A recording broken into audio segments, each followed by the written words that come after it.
Please don't forget to like, comment, share, and subscribe. Hey, Denise, welcome to 10,000 Miles. How are you tonight? I'm doing great. Thanks, Vic. It's so nice to have you on the show tonight. I was really looking forward to it, and I really appreciate you going that extra mile and upping your microphone game for the show. That's a sign of a real pro, so I appreciate that. Thank you. Yeah, it sounds great, by the way. It sounds great, and your lighting is great. Everything's perfect. So you're like a pro at this. I could see. You're doing well. You're doing well. Thank you. Hey, for the audience, I know Denise very little, so you're going to be learning a lot about her as I did tonight. We had an introductory phone call a few weeks back. It was about 15, 20 minutes long where we got to know each other a little bit. But, you know, the good fortune of LinkedIn is that people come on your feed and you start feeling an energy from that person. You see what they're writing about and sort of what their attitude is towards their job and their business. And if people listening to this channel know, like, I love sales, I love energy, I love self-starters. Denise was all of those things and more. And so I asked her if she'd be interested. She's like, really? You want me to come on your podcast? Sure, let's talk for a little bit. And we did, and we had a nice conversation, and here we are. So thanks again for coming on the show tonight. Really appreciate it. Thank you for having me. Sure. Hey, take a couple of minutes or however long you like and introduce yourself to the audience. Okay, I can do that. My name is Denise, last name Panza. I am originally born in Brooklyn, grew up more upstate New York, and then went to college in Boston. Went back to Brooklyn to teach. I wanted to teach. That was my degree. Early childhood teaching didn't work out for me. I ended up getting into the mortgage business 30 years ago. I have 2 children. Philip is 30. He lives in Brooklyn. Gigi is 21. She just turned 21. She lives in Florida. And I just recently became a Floridian. I just moved here from New York 2 years ago because I followed her ass down here because I lost my little bestie. So I'm like, I got to move to Florida, and here I am. Definitely a happy move. I love New York. It'll always have a special place in my heart, but I'm totally meant to live in Florida now. It's amazing. You know, I hear that story a lot. And you actually remind me a lot of my wife, because if my wife were on the podcast right now and told her story, she grew up in Jersey. She got in the mortgage business 30 years ago. We have a daughter who's 29. We have a son who's 27. My youngest, Mia, is 22, right? And the second one of my kids says they're going somewhere, she's gone. It's going to happen. I understand the type, and it's good. It's super nice that you're doing that. That's awesome. So let's go back. You went to college in Boston, you said, right? I did. Yeah. Do you want to know what I went to study? Of course. So I went for criminal justice. I wanted to be P.I. Panza. My name, I've had the name Panza forever. Okay. I've never changed it. So I wanted to be P.I. Panza. But freshman year, I took this one class, one of the required classes, and I failed it, and I got an F, and I felt so bad.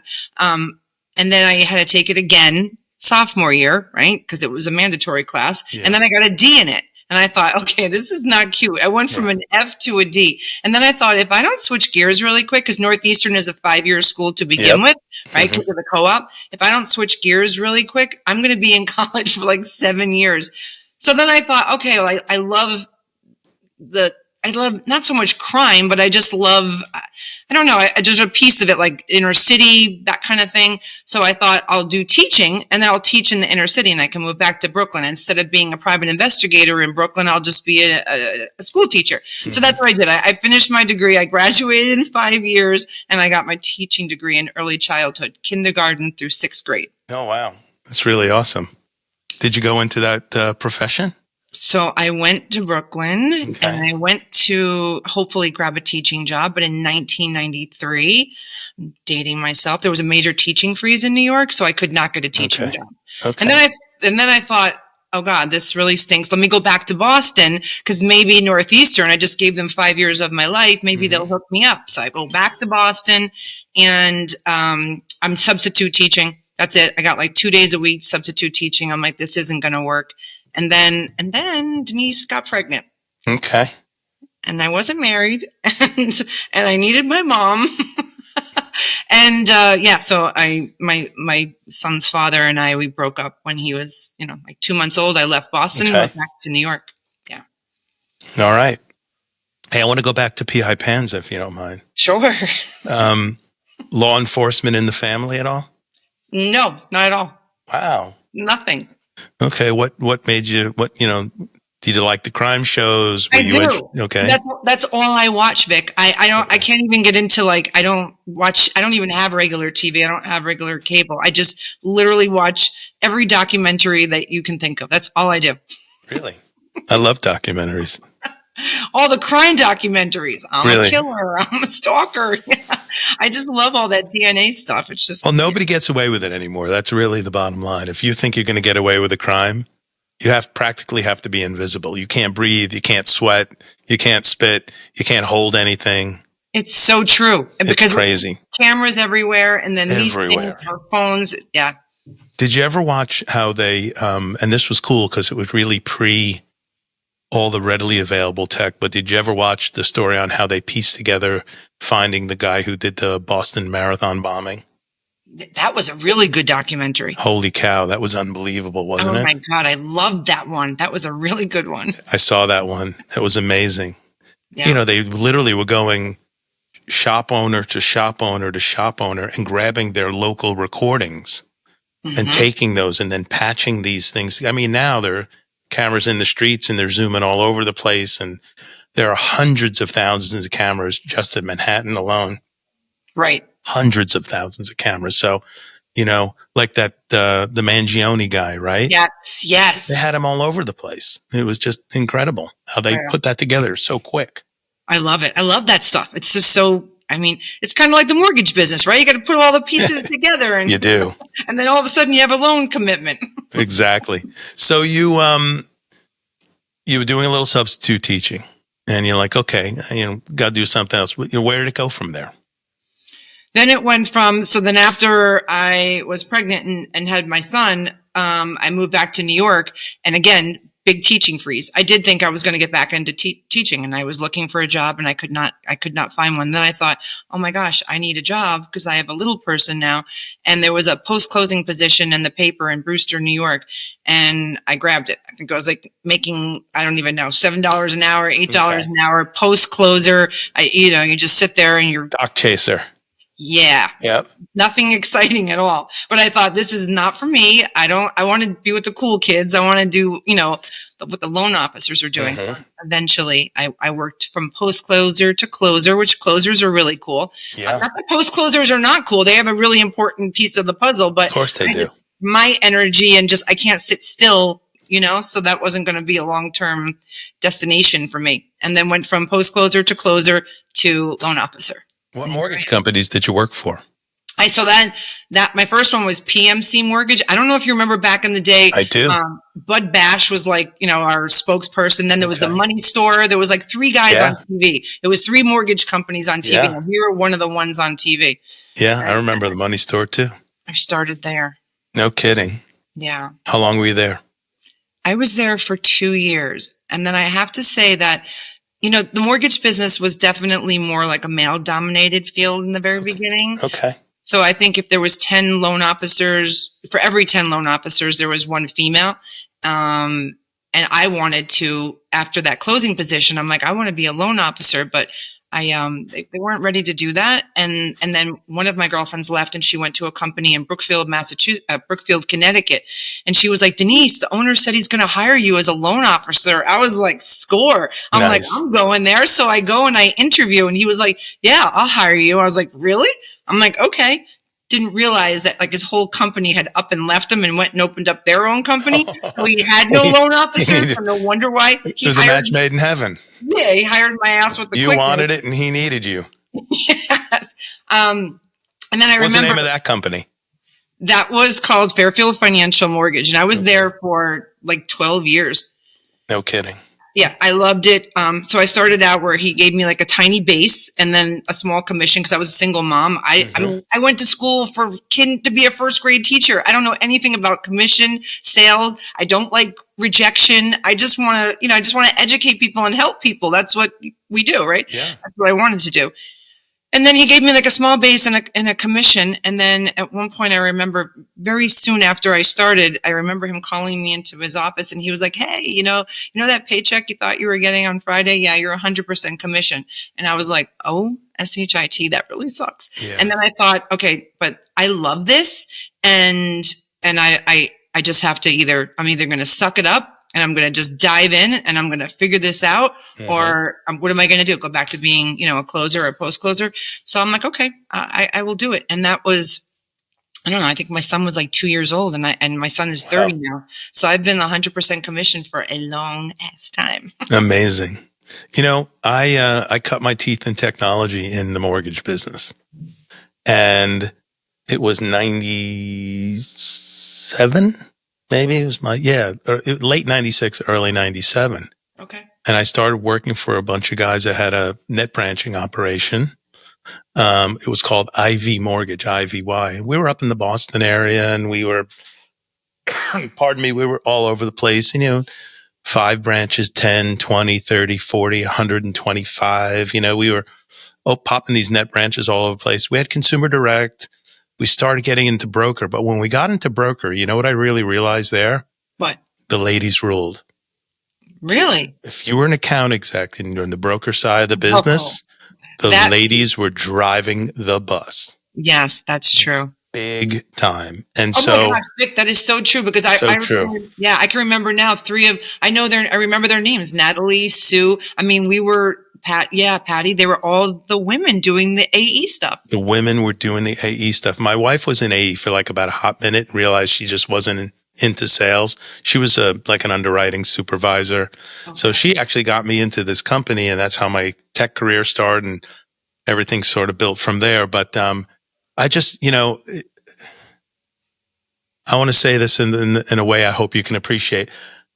I think we connected on our intro call because, like, I loved my people in the mortgage business, and you seemed like somebody I had worked with for 20 years after 15 minutes. That's cool.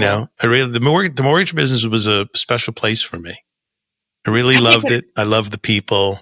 That's so true. Yeah, it's cool. It's cool. The stuff I'm in now is a different community, but it's also full of really great people. But the mortgage business is great. Yeah, but there's nothing like that core from 20 years ago. Yeah. You know what I mean? And most of us are still in it, but you're right. There's like a special bond that you'll just never, we're going to be friends for life. Absolutely.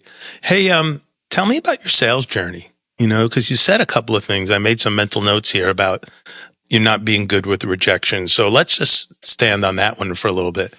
How did you acclimate to, and I'm kind of threading through, and I'm getting this visual of your life at the time, and the way you're describing it, I'm seeing somebody's like, all right, I got to hustle. I got to make a living. I got a little one. I got a son. What I'm doing's not enough. It's cool, but there's more for me there. I'm going to get into this sales thing. I'm already a little on my back foot because they might not be hiring. There's not a lot of guys in my space, and now I got my space. And then you say, but I don't deal with rejection too well. And in sales, I don't care what you're selling. Rejection's like 98% of the game. It's unbelievable. How did you first realize that this was just part of the muscle you had to build? And, how'd you manage through it? How'd you become good at it? So I don't think I'm actually selling anything. Like, I don't think I'm a salesman. Like, a car smells. I don't think I'm selling. I think that, like, we're providing, like a dream. Maybe I look at it like that. It's a dream. Homeownership is something like, it's emotional. It's like, I'm not selling a thing. I'm selling like an experience. And you have a solution. Right. So I didn't feel like I was selling. I still, to this day, I mean, it's a little different now, but because there's a lot of rage shopping and that kind of thing. Back then, I don't feel it was like that. So for me, I was never really threatened by it. And then I guess I have been a salesperson forever, but don't feel like I'm actually still really selling. How do you get your clientele at this point after all these years? Is it referral? Are you still getting de novo introductions through people? What's happening? It's all referral and social media. I've never social media. Yeah. Mostly social media. Really? I've never bought leads. I'm not one to go into a realtor's office and, hand out flyers or do lunches and stuff. I kind of like sitting at my desk That's Okay. where I'm most comfortable. I'm a little shy too. People don't believe that about me when they see my social media, but I swear, Vic, I am so shy. Well, we talked about that, Yeah, we did. and I understand, because people think I'm like this outward guy, life of the party. No, I like it quiet, Really? Oh yeah, absolutely. Yeah, so it's mostly social media, to be honest. And LinkedIn has been like a blessing to me. Amazing, right? Yeah, it is. Amazing. I've met so many cool people through LinkedIn that I've had on the podcast. Been really great. The episode that I released this past Monday was great. An entrepreneur who I had he approached me. I guess I'm starting to show up on the radar a little bit with 36,000 subscribers, and the activity's been pumping up. And I've had a lot of good activity growing up, and the channel's starting to really do some cool things. And so it's been easier to get good guests because, if I were a guy with like 3 subscribers and 2 episodes, and I like to think my shows look a little polished. We got a nice thumbnail and we make sure people look like $1 million, and the conversations are always nice and people are smiling. So that's attracting people. So when I reach out to people like you, I think I sent you something that said, you can read this, you can look at this, and you can check out my LinkedIn profile just to validate I'm not a maniac, because, there's the whole the stalker alert comes out, but it's been great. I've been blessed with the opportunity to reach out to people who have a voice, right? And are creating their business on these social platforms that want to come and share that journey. I'd love to transition away from, and I didn't expect this, which is why I love doing this. I'm pleased to hear that you're getting a lot of your business through social. Can we talk a little bit about that journey? Like when you realized this was something you had to do, how did you start? How long have you been at it via social media, and what's the outcome been for you? So LinkedIn has probably been my best one, and that I realized that I posted my first video, I think 8 years ago. So I've been on there for a while. It's, I'm sure other people can pop on, in a month and all of a sudden have like 1 million followers. I mean, mine was definitely a work in progress. They all are. Yeah. But I don't know what I was thinking initially, because everyone has this stigma that LinkedIn is where you go when you want to look for a job. And it's so beyond that. And if you go on there, you see people are working out, people are cooking, they're doing all crazy stuff. In the very beginning, I remember like when I would post on there, people were like, this isn't Facebook, this is Instagram. And I'm like, oh God, settle down. Yeah. And now it's like, sometimes there's some stuff on there that maybe should be on Facebook, but I would never say anything. I mean, do you? You know what I mean? Like everybody, that's your platform. If someone's not happy with it, they don't have to watch it. Just keep on scrolling. There's that function you could say, I don't like this content. And a lot of times, and I'll be honest with you, when my view on it is, if it's political, I don't want to see it. Mm-hmm. I love that you have a political view, and I don't care if it's different than mine. We can be friends. We can talk about it. We can dialogue about it. So I'm not like my team, your team kind of thing. I believe in one team. I just don't, I think of all platforms, like that platform, why, especially in the times when like, I don't want discourse not discourse. I don't want to see people get ugly. Yeah. Right. I'm trying to save one experience for myself. Cause if you get on X, people are ugly. Oh, really? I've never been on there. My gosh, Denise, on X. Well, I'm not doing that. People are brutal. They are freaking brutal. You have no idea. And every time I get back on there and I start short circuiting and I say, now I know why I don't come on X. Oh, no. No, I don't really like, we publish this show in shorts to Instagram, to TikTok. We have little shorts that go on TikTok. My son's doing a lot of the content management now. And so he's like, Pop, we gotta get on some other platforms, He's like, you got LinkedIn and YouTube wired. This is cool. Let me help you get to other places. Definitely. And it's been fun. But, so 8 years ago, you made your first video. Somebody said, I don't want to see this video on LinkedIn, but it didn't stop you. Tell me more. It didn't. It probably hurt my feelings because I'm definitely a little sensitive. Okay. But I'm like, you know what? You're not paying my bills. And I have 2 kids. I'm a single mom of 2 kids. So I just kept on doing it. And hoping and praying that it was going to pay off and that good stuff was going to come from it. And it has. And that's one thing I'll just say to people is you have to be consistent, because if you post a video and you get 3 likes, you cannot let that deter you, because you're probably only going to get 3 or, I mean, that's I remember right. You can go back and you can see every post you had, and some of the posts would be like, 10 people and maybe 1 comment, and then maybe 50 people and 1 comment. And then maybe 3 years later, it was like 500 likes. And then, you know what I mean? But you just got to keep doing it. Consistency. Yeah. I like your little board, the little sticky, little pushy notes, your letters. My letter board. Kind of neat. Yeah, your letter board. Yeah, because you know what? It's really thinking of what you're going to do for content. I mean, that becomes like a part-time job. I mean, sometimes it just flows and it's so easy. You just had an experience with a client or a loan and you're just like, oh, I got to share this with other people. They'll benefit from it.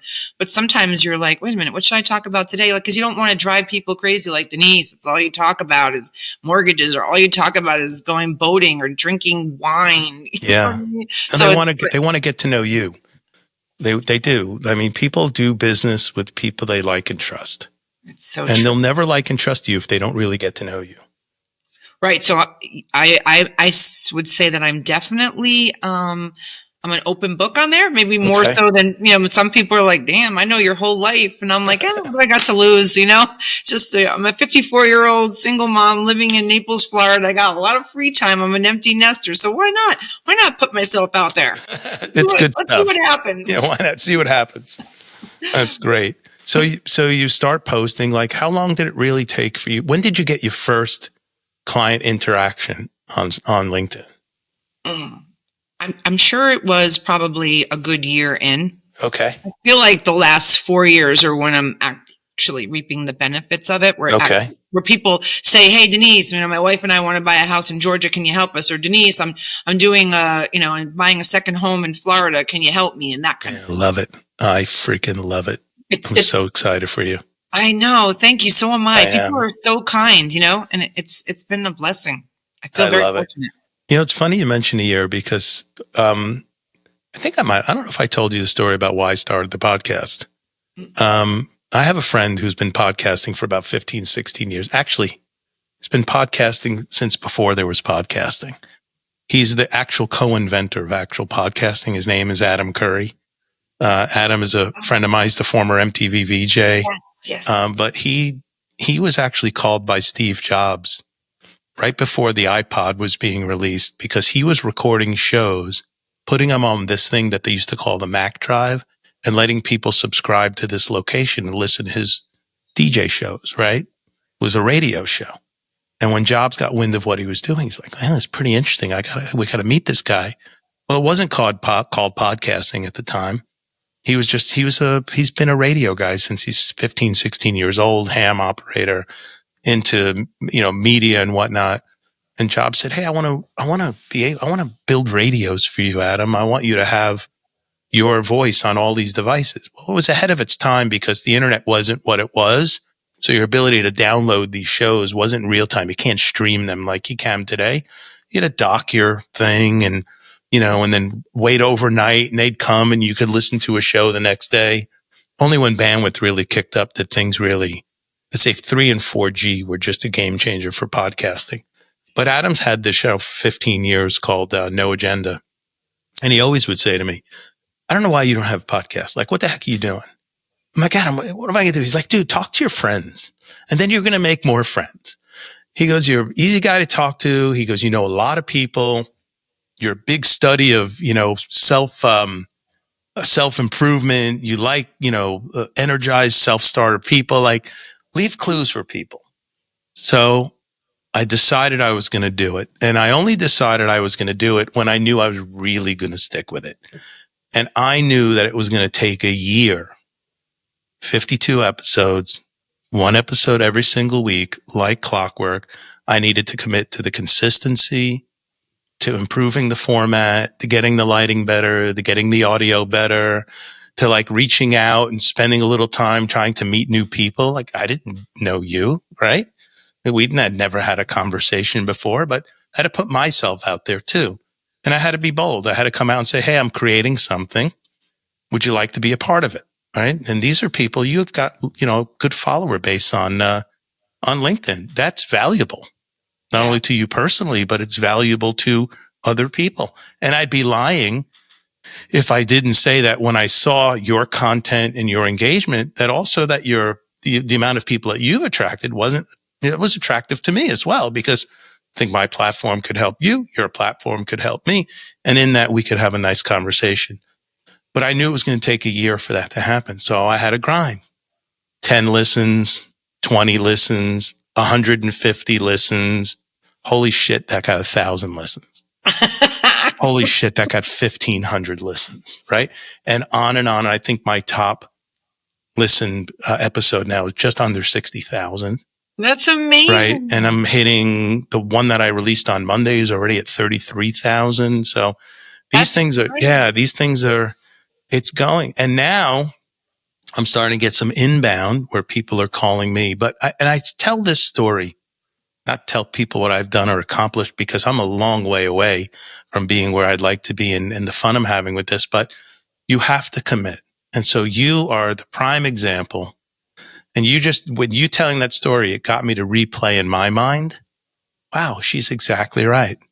Yeah. It's a minimum of a year. And it could be 2, 3 or more, but you have to stay in it. You got to keep doing it. Right. And you did it more so because you were committed to one episode every single week. So you were being vulnerable. You were putting yourself out there. I mean, that was dedication. That was definitely 52. Yeah. How many episodes have you done now? I think you're going to be number 60. Okay. Yeah. You're going to be number 60. Yeah, you'll be 60. Okay. You'll be 60. And what I do now, just, let out a little trade secret, is in May and June, I double up the recording. I'll do 2 a week so that I stockpile episodes for July and August. So I give myself a few months off from recording, and I'm not chasing people through their summer vacation, trying to schedule people, right? That's rough. Yeah, and then I do the same in October and November so that December and January are in the can, so to speak. Right. And then I can take a little time off, and I'm traveling a lot during the holidays and trying to, what if I had to schedule you and you're going to a holiday party and your kids are around, like chasing somebody and getting scheduled during those times are very hard.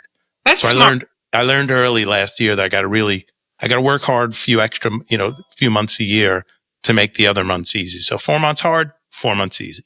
Perfect. Works well. How often do you post? I think I post. Sometimes I only post like twice a week. I really want to be committed to posting 5 days a week. I don't want to put too much Denise Panza out there and start annoying people, but I do want to start posting 5 days a week. I think sometimes I'm 2 days a week. I'll do like a letterboard, and then a video. I can pick it up a little bit. I wish I hit record the second I saw you tonight on the recording, because for the audience, this is what I see, right? She's on the phone and she's, working on details of something that may go sideways or something that changed that she wasn't happy with. And we're going to have to sell the Jaguar. We're going to have to close out that loan. We're going to have to you. And it reminded me of the massaging that needed to happen to help somebody fulfill their dream. How do you get the credit profile and the credit worthiness to match the guidelines so that people can get in the home and they can afford it? And there's art and science to it, right? Yeah. Troubleshooting, solution solver. Yeah. And then there's this. And then there's the wine. That's great. Well, cheers, by the way. I will toast you with my Snapple, by the way. Cheers, cheers, cheers. Thank you. Cheers. What was moving to Florida like? You said you followed your daughter down there. Why did she go down there? College. She wanted to go to FGCU. It was, I think a lot of my friends I love my girlfriends, and I've been a New Yorker my whole life for 52 years. So all of a sudden, one day I just made a decision, and I was just like, yeah, I'm just going to sell my home in New York and just move to Florida. Everyone was like, what? Even my son was like, wait, Mom, do you want to think about this? I'm like, no, I'm kind of one of those girls that when I put my mind to something, you cannot say anything, do anything to stop Denise from doing what she wants to do. Okay. And that was it. I was like, I'm just going to do it. And it was a little scary. I'm not going to lie. Cause although I've been coming here for 23 years, cause my dad has always had a place here. He's here 6 months out of the year. And then he's in New York 6 months out of the year. That makes it nice. actually think that I thought maybe when I'm in my 60s, like, it's always been my happy place. Like maybe I'll do it. I didn't think I was going to do it at 52. So coming here and not having any friends was, when friends are so important to me, was hard. And leaving my friends, like, we would go out, certain girlfriends, we were like religious. Every week we had to go out at least 1 week for martinis. And I was finding myself like, oh my God, I'm like sitting in my home by myself and my daughter doesn't want to hang with me anymore. I'm like, I didn't think that was going to happen. I was so used to her being in my presence 24/7. And then it went, she lived on campus, had an apartment. And I'm like, I would bribe her, like, do you want to go get a pedicure? What's the bait? Yeah, can you come spend some time with your mom? But you know what? No regrets. It's pretty easy to meet people in Florida because everyone is so friendly. You go anywhere and next thing you know, you have like 2 BFFs. That's great. It's like that in Texas too. People are very friendly. Yeah, people are super friendly here. That's awesome. I've been here for 18 years now. It's been amazing. It's a different experience than New York. Not that New Yorkers are not kind. I love New Yorkers. But it's not like you go somewhere to a bar or a restaurant and everyone is like, oh, because they're basically all New Yorkers, right? Here, everyone's a transplant. It's like, where are you from? Kentucky, Kansas, New York, and then you just talk. People are from all over and, they're looking to meet other people. So it's a good thing. I love Naples, by the way. Naples is fantastic. Yeah. We spent a lot of time in Marco Island, not recently, but we used to go there all the time. And so we zip up into Naples 1 or 2 nights for dinner and then go sequester ourselves back down to JW Marriott there. And that was our place. That was our place for the longest time. I like Marco. Marco's good. I take the boat there a lot. You do? Yeah, because there's a lot of really great restaurants that you can just pull up and just get out and, have a bite to eat. Nice. Do you have a boat? I don't have a boat, but I joined the Freedom Boat Club. Oh, that's perfect. That's better than having a boat. It is, because I don't have to worry about maintenance. I don't have to worry about storage. But there's another hurricane. I don't have to pay for insurance. I just, you call the dock or you text, you go online and like, I want a boat on Sunday at 10 and you just show up and they're like, here's your boat, Denise. And then you just go out and do your thing. No, they started that here. We have lakes. We don't have big, giant bodies of water here. And the lake that's a little further from my house has a good population of boats and a club like that. It might even still be the Freedom Boat Club. But the lake by my house doesn't really have that. And I wish it did. And then I wanted to sort of partner with a buddy or something on a boat. I just didn't I got so many things hobbies that require full-time dedication. You can't do all of them. No. You just can't do it. Right. Pretty crazy. Hey, let's go back a little bit further. I want to talk about what it takes every day from a sales perspective and your disciplines and your routines. So you're fortunate you've built up this social media piece. You say you're getting, you got a lot of referrals, but you're getting new business through social media. But what's your day look like? How do you manage your time and how do you keep yourself accountable to making sure that, the business is coming your way? I wish I could tell you that my day had structure, but it does not. I don't want to say I'm a hot mess, but I just literally wing it. I do work a lot. Like I literally get up and I make my coffee. I listen to my Morgan Wallen song and then it's like right on the laptop. Oftentimes I go to bed with the laptop too, because, when you work from home, I work from home and I have worked from home for probably like 22 years. I wouldn't change it for the world. For me, I don't need to go to I'm easily motivated. I think for me, just being a single mom makes you a very motivated person, right? Because you got 2 people, even though they're not little anymore, they're still my people. And you just want to, give them the best life and leave them the best life. So for me, don't need to be in an office to be motivated. I can just sit here all day long and I can just crank out. I'll start working on a deal and then I'm like, oh, maybe I'll do a post or maybe I'll add to my story and then I'll go back and work on a deal or help. I have a couple of loan officers on my team, so I love helping them, right? Because it's so much fun to see other people succeed and to know that maybe you had a small part in that. It's the best part. Yeah, I don't think in the mortgage, I'm sure there's some people that have like their structure and that's good. God bless. I'm probably almost a little jealous of them. But for me, I just find that it works best that I just go with the flow. Whatever comes at me, I just attack it and address it and then move on. But I'm always doing something. Like you're never going to, it's weird. Like when I moved here, all I wanted was a one level house, and I wanted to, walk outside and there's the pool and then look at a body of water. That's all I wanted. And there are so many days that I might go in that pool once a week, and it's probably on the weekend, but it doesn't matter because I'll get up and I'll go get something to drink or a coffee and I look at it and then I'm happy, but I don't go in it. I literally will sit, I'll hop from the island to my desk to the dining room table. It's so weird, but I don't really go outside, which I thought I would probably do more. We've spent more money looking at that pool in my yard than we have actually in it. I actually went out back today. It was, it's springtime here and it's time to tweak up the yard because we had a rough winter, lost a bunch of plants, and it's time to really, so the landscaper came and we were just doing a walk over the property. I'm like, all right, Jason, time to get back to glory here. I go, we had a rough winter. We got to turn this around in the next 3 or 4 weeks. I said, you remember when we won that award in the neighborhood for nicest landscaping? So I want that award again, right? We got to have that. And I sent him the picture. I go, we got to make it look like this again. So, but I was looking back there and we have had so much pollen here that the bottom of my pool is yellow. Oh. Everything around here is yellow. And so the pool's going to need a little blast. Wait, but in Texas, though, do you put the pool cover on at some point? No, we don't. Or it never goes on? No, It's open. And my pool has a hot tub that water falls into the pool.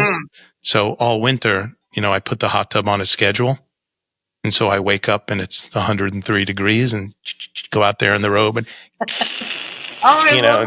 loosen up the old body here. But, that's a blessing. It really is.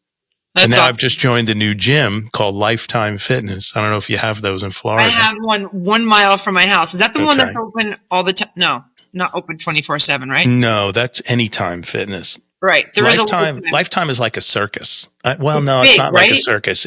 First of all, it's huge. Yep. They have indoor pickleball, outdoor pickleball. They have the latest and greatest, nicest, newest equipment anywhere you've ever been.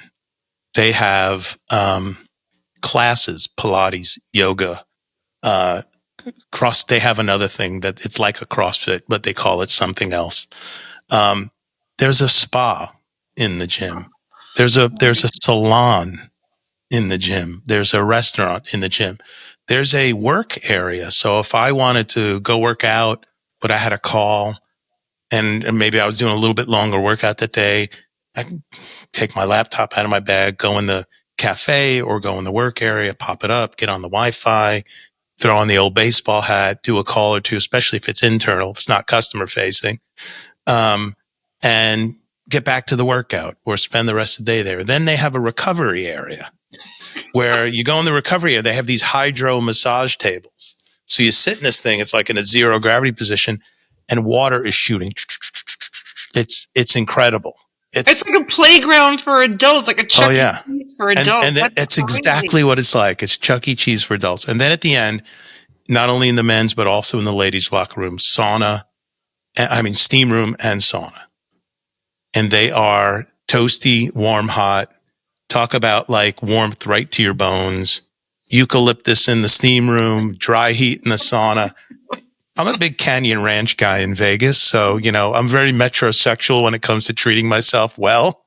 And so for me, like this is spa, like I get to go to the spa 3 or 4 times a week. That's awesome. It's fantastic. It's great. You want to know what my spa consists of? So I ordered a sauna from Home Depot. Okay. And it's in my garage, parked next to my car because, in Florida, there's no basement, there's no attic. So I have and I go out there, believe it or not, you can actually put a laptop in.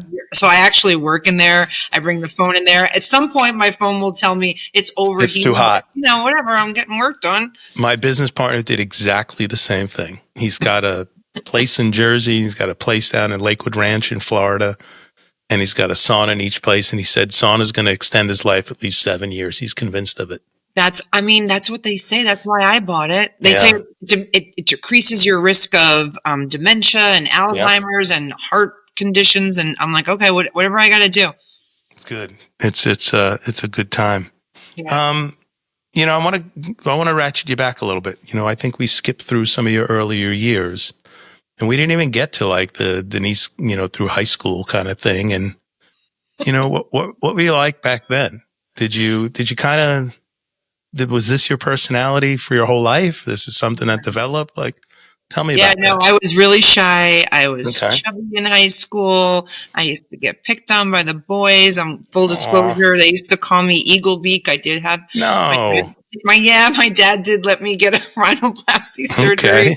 I didn't have a boyfriend in high school. Both proms I went to, I had to ask boys in the grade below me if they would go with me. And to this day, I still talk to them and I appreciate them for going with me.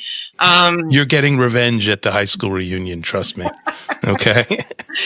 Yeah. So then I graduated and I was actually really, really shy. And I went to this, I lived in Hopewell Junction, New York, which is, they used to call it Hopeless Junction. It's just it's just this, little town upstate New York. And I mean, I loved it, but there's not a lot happening there. Okay. So, and then I decided to go to college in Boston and that was pretty ballsy on my end because I was, again, like really shy, never had a boyfriend. I'm like, I'm going I didn't even want to tell you why I went to Northeastern because that would be like mortifying, but. No, now you got to tell me.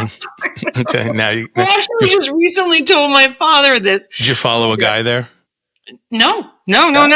Close. So again, remember, I was the only girl of all my friends that didn't have a boyfriend. And, every girl wants a boyfriend and my proms were just going with friends. Okay. So the Barron book, do you remember the Barron's book back in the day when you would look for colleges, right? It was this big fat book and you would look and it would tell you like all these things about the college. And I remember if somebody could find this book from 1988, I know there's not much I remember. Take a note. 1988 Barron's book. Yeah, go look at it. And I'm telling you, I could find it. And I mean, by gift to you for this podcast. I know for a fact that when you opened it up, Northeastern was right here. And I remember the bottom left-hand corner of that page had the male to female ratio for, students, right? And it was 10-1 in Northeastern. And I thought, oh my gosh, I am finally going to get a boyfriend. I'm not even kidding. It's the greatest thing that's ever come to light on 10,000 miles. This is amazing. I finally told my dad a couple of years ago because he's like, I thought you were going there because of the co-op. And I'm like, Dad, for real? But he believed that for a long time. But I finally was just like, you know what? I'm an open book. Let me just share. And I went and I did love it. I did love Boston. I love the city. I love the city of Boston. I actually have my son there. He was actually born in Boston. Okay. So it seems a 10-1 worked out for you. Yeah. Sort of, kind of. But guess what? I met him, though. I met him the day of my commencement. So I had just graduated. Okay. And Clinton was spoke at my commencement. And then after my family left, my girlfriend and I went out, and that's when I met my son's father. Wow. It was the last day. Okay. So it kind of worked out. It kind of didn't. All right. So hey, listen, everybody's got their motivation. Mm-hmm. I love it. A 10-1 ratio. Those are good odds. Mm-hmm. Those are very good odds. So when did you start coming out of this shell? Because clearly you're not, you may be quiet, but you're not introverted. You may be shy, but I wouldn't say you're introverted. Like clearly it's just an engagement of this episode. Like you're an easy talker. Yeah. I do think, Vic, the older you get, though, you just don't really care anymore. Yeah, this is true. You know what I mean? I don't. So, but younger. Boy, that's so true. Yeah, it is. Yeah, that's so true. It's so refreshing. That's like the thing I would tell my younger self. Be more like your older self and don't care so much about what people say. I was so fixated. And I still get hurt when people don't, like me or like something that I did. I mean, I'm only human, right? But I don't care as much. It's not going to destroy my week or my day or my year, So I try to stay politically correct in my life. And I try to stay aware of what people are doing and saying, but my kids they come up with stuff like, Dad, you can't say that. You can't say that anymore. And I'm like, and sometimes I get perplexed. Like I'm not saying bad things. Listen, I certainly know the line not to cross. Let's put it that way. And it's not part of my language anyway. But I have this new thing I say now. I go, no. You guys don't understand. I turned 60 last year. I go, when you turn 60, everything you say is grandfathered in. I could say whatever the hell I want. It's really good. I go, don't worry. I'm not going to embarrass you. I'm not going to get canceled. I'm not going to be on, I'm not the kind of guy you have to worry about that's going to say something to hurt somebody. Right. That's just not who I am. But the things I do say, I'm grandfathered in. It's good. It's really good. That's a good way to look at it. I'm going to run with that one too. You know what I said to my son-in-law when my granddaughter was born? Mortified What? everybody, by the way. Tell Okay. me. We're in the room after delivery, and my daughter's in bed. The baby's born, comes out, and now the baby's coming into the room for the first time. We're all in the room. Italian family, of course we're in the room, right? And so the baby comes in. Baby is a gem. Okay, she's gorgeous. I'll send you a picture when we're done. She's unbelievable. And I can't even believe I did this. And the baby's in my daughter's arms, and I look at the baby. I look at my daughter. I look at my son-in-law. I go, wait a minute. You having sex with my daughter? And my two daughters, my wife, they shot me the laser eyes like you can't possibly imagine. And he goes, Oh my God. he laughed Poor guy. and I love this guy. This guy's a 10 out of 10. He's unbelievable. If you want to check a box on handpicking a son-in-law for your daughter, this guy's center of the shot. But Aww. I said that to him, and they're like, nobody thought that was funny. I go, I thought it was hilarious.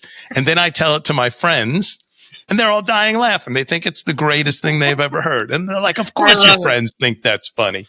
But yeah, we don't care. We just say what we want right now, within reason, of course. That's perfect. That's priceless, actually. It's great. Mm-hmm. How's, so now that you've got kids that are 30 and 21, let's share some experiences. Like, what's it like, becoming a mom to adults? I love it. Yeah. Well, I just recently took, my daughter turned 21. So I recently took my daughter and her boyfriend, who I love, and my son and his girlfriend. And the five of us I rented an Airbnb on the beach in the Bahamas. And that was definitely probably my most memorable vacation, because there's nothing. It's so incredible. All I did, and I made a video, and all I did was take videos of the four of them, walking. It was so stupid. What are you doing? And I'm I don't know. I couldn't get enough of watching these two humans that I created, and they're plus ones. And then on top of that, just watching the four of them interact. It's great. It was it would be a father's dream too, but it was to me, it was so special. And I will remember that vacation forever. You had a nice time. We really did. Yeah. It was so fun. It was fun. It was fun drinking, with them, going out to a bar, or just, we're at the house and making, tequila drinks. It was just kind of, it's so great being a mom to little babies, but there is something, I'm sure you could, too, because all of yours are in the 20s. There's something really amazing being with your adult children. There is, and I struggled with the transition. My wife still struggles with the transition. My wife's amazing, but she still likes to, in some ways, treat the kids like they're really little. She can't help herself.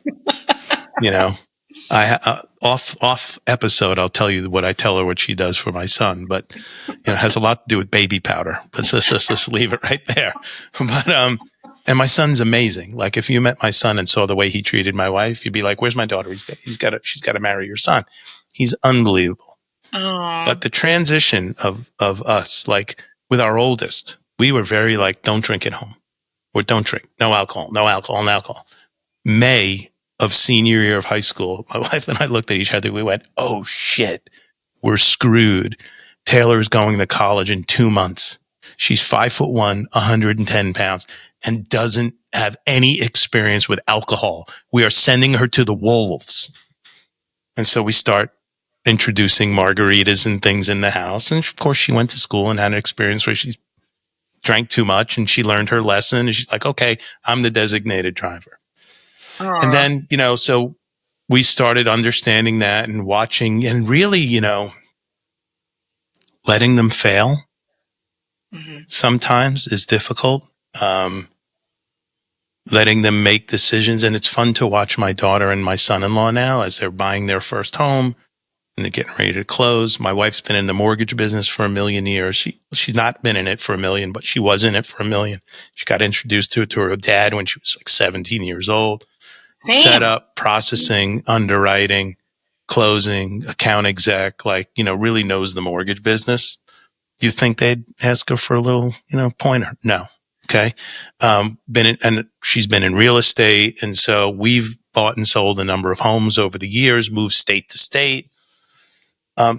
No, they just wanted to do their thing. And so we had the conversation. I'd say, hey, it's their time. Like, if we see the car, like the lights heading off the cliff with no guardrail, we just got to run up just ahead enough to point that way. But we can't get involved. Like, it's tough for us. It was really tough. Did you go through any of that process of, like, as a parent of kids in their 20s and 30, almost 30 or 30 actually?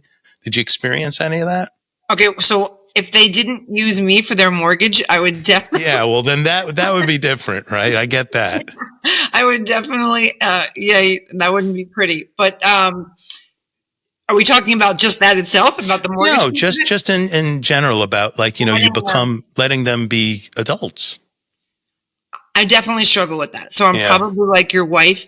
I am reading that book, Let Them. So I'm trying. Okay.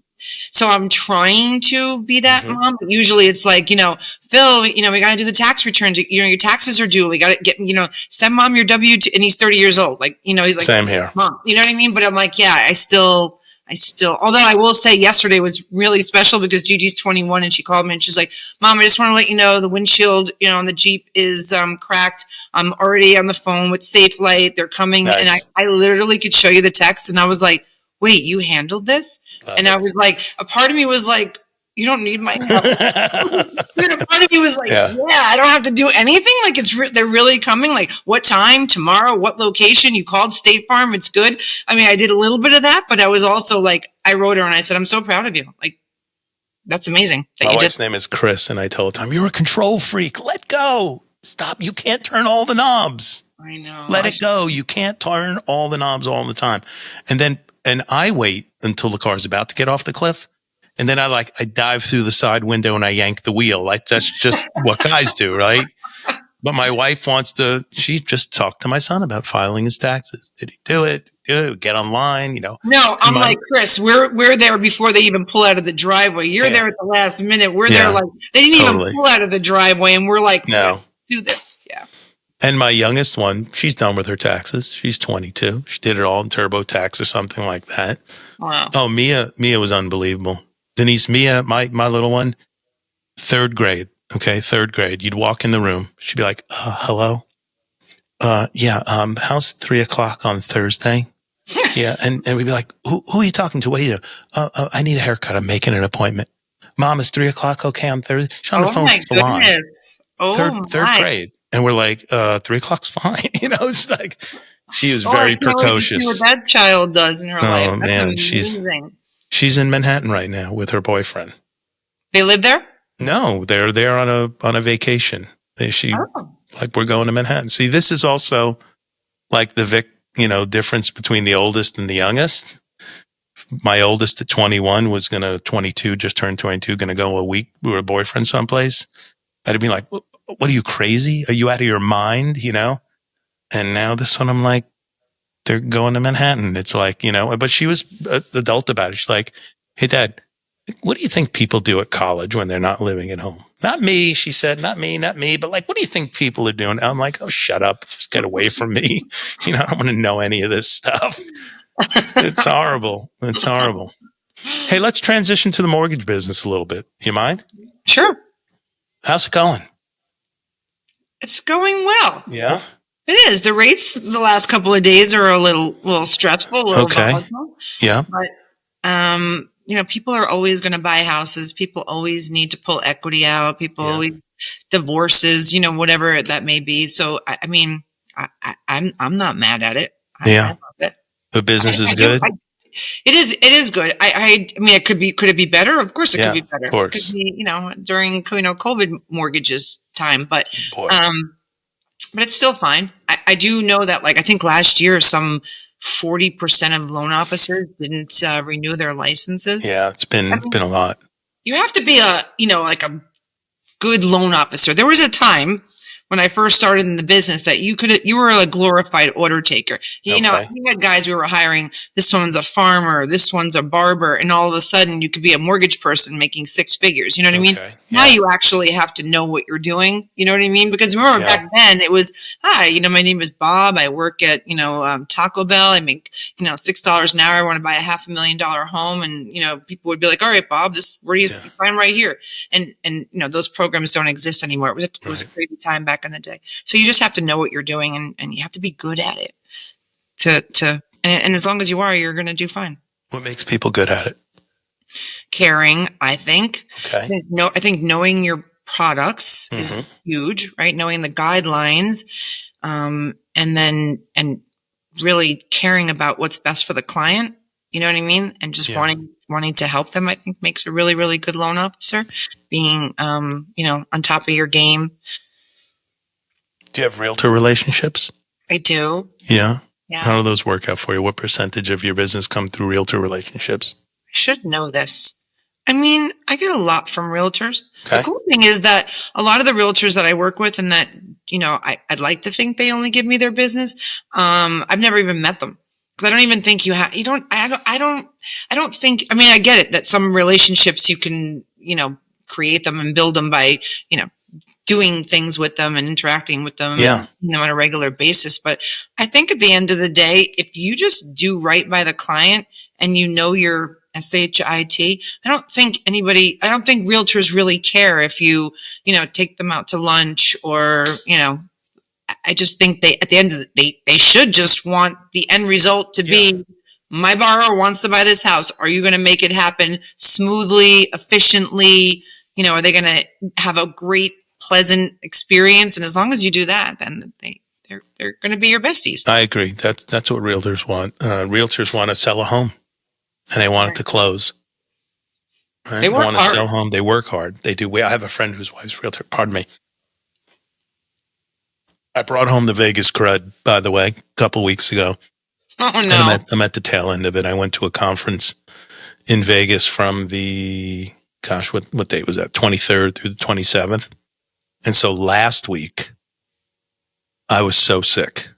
I couldn't get out of bed for 3 days. And I was COVID negative. There's some new COVID out there that nobody's testing for yet because I've had COVID twice and I was sicker than both times put together. Wow. And I've never had COVID. You have the infinite resistance gene. Something like that. My girlfriend says I don't wash my fruit enough. And I'm like, that's why I don't get sick, because I have a lot of germs and my immune system is like, we're good. It's also the sauna, I bet. The sauna is new in my life, though. Oh, okay. I just started doing that. But yeah, I've been fortunate with I don't really get sick. I got COVID in 2020. And, everybody thought I was going to die. My brother called me like 5 times a day because he lives in New York still, by the way. Oh, no, it didn't. I was fine. Oh, I was fine. It's funny. We were turning at that time, 2020. We were turning, I have 2 garages, a 1-car and then an opposite way, a 2-car. And the 1 car is it's attached to the house only with like a carport area. But I'm like, we're going to turn that into a golf simulator room. So we empty it all out. We consolidate all stuff, put stuff up in the attic, and my son are out there. We're painting the garage. I have a lot of mojo. I got a lot of energy. Always have. I could work 20 hours a day. I'll never complain. And all of a sudden I said to my son, man, I'm really tired. I got to sit down for a second. And he turns around and I'm laying in the driveway. He's like, what are you doing? He goes, you're sick. You have COVID. He said to me, I go, no. He goes, there's no way. You are laying in the driveway. You look drunk, he said. And he knows I don't really drink. And so I went to urgent care. I got a test. And I was positive. And the only really symptoms I had was I had fatigue. I was just tired. Really? I had no cough. I had no nasal stuff. I had nothing else. I was breathing fine. And I don't think they gave me anything. I think I just kind of sort of toughed it out through Thanksgiving and everything was fine. And I did lose. I was here in Texas. Okay. Yeah, I was here in Texas. I did lose my sense of taste and smell, though.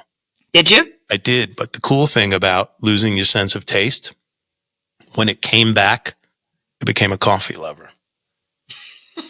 I hated coffee prior to that. 58 years, I never drank a cup of coffee. That is 57 years, never drank a cup of coffee. Wow. And I just, all of a sudden I was like, that smells pretty good. Oh, wow. Look what I've been missing. This is unbelievable. And now you drink it every day? Every day. I drink coffee every day. I love it. Matter of fact, Oh, I'll have a cup when we're done with this because we're going out to dinner tonight. I'll do a little perk up.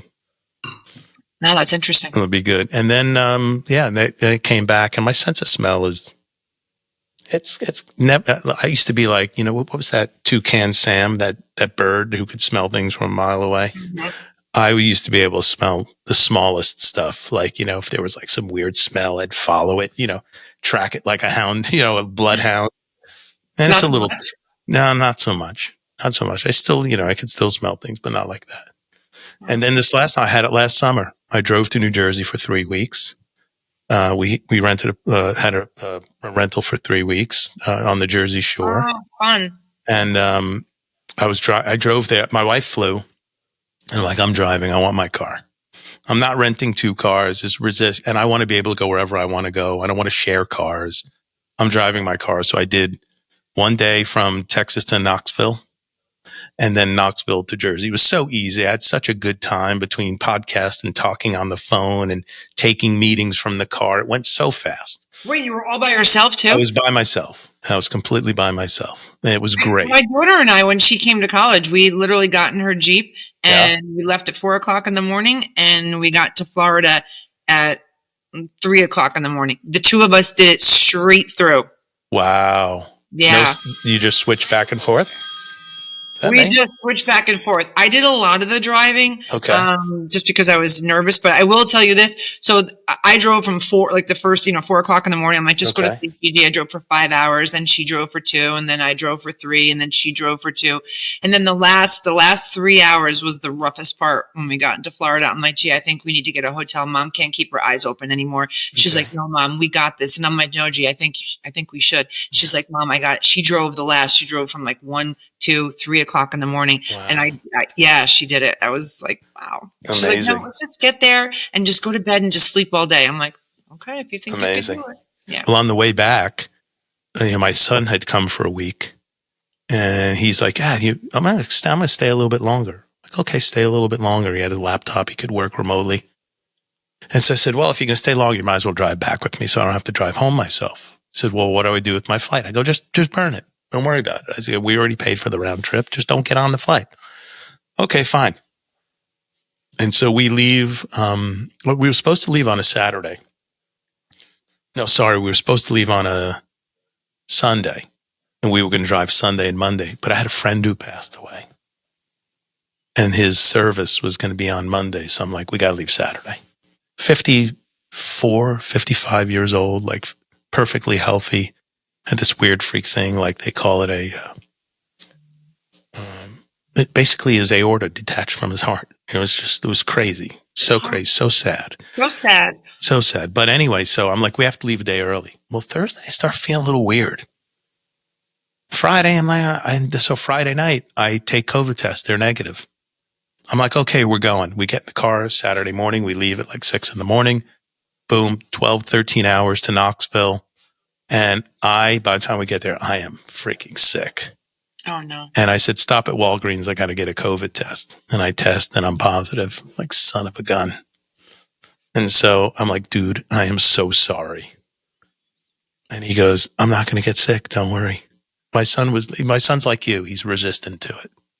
It's unreal. So we were locked in a car for 2 days. We drove the entire next day. He drove the entire time on Sunday. Aww. He drove 50% of the time on Saturday.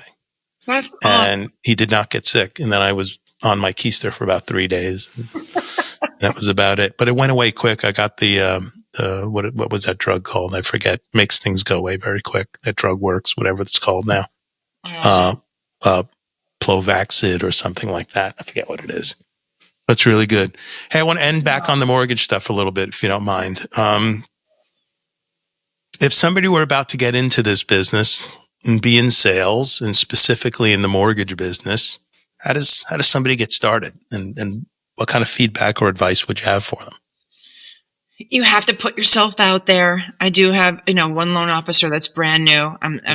young. I'm proud of her. She passed the test because I think just passing that test is like a challenge in itself. Yeah. But you do have to put yourself out there a lot. Like it's just not going to come to you. People are not going to be like, hey, can I do a mortgage for me? You got to talk about it to anyone that will listen. You got to social media. I do believe you have to do social media. I know it's not for everybody. I know some people struggle with social media, but just suck it up.